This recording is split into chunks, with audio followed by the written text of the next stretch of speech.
خو زه درته نن د موسی علیه السلام چې کوم د رب لفظ سره کوم سوال کړی او الله غله کوم کمالات ورکړي نن د تا ذکر کوم.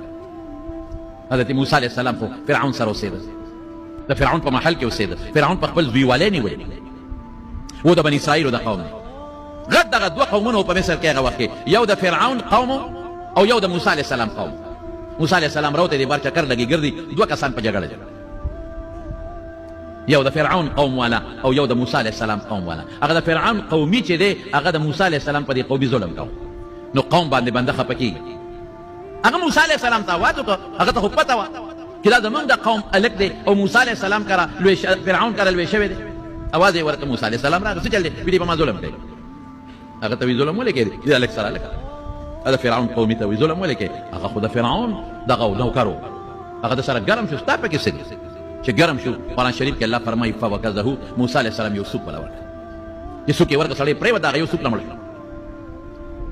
یو الله ته پته وه، یو هغه هلک ته پته وه چې چا موسی علیه السلام ته آواز وکړه د موسی علیه السلام قومي، او یو موسی علیه السلام ته بل خو مړ شو څوک نو. موسی علیه السلام هم پریشانه دی خو غږ نه کوي. هلته خلکو ویل سړی چا وجلی دی، چا وجلی دی، بچا غږ نه کوي. او چې د چا په سر کې لاړ هغه خو الویلي نشي کوی، خو هغه ته هم پانسي میلاوي دی. بل ورځ ګوري هغه هلک بل چا سره نښتی دی او موسی علیه السلام پې بیا راغی او اواز یې ورکړ راشه وي دا سړی را سره جنګ کوي، دنه خو مې خلاص کا. موسی علیه السلام وی تا خدای خیر کړه، دا خو نقصان ټول ستا دی.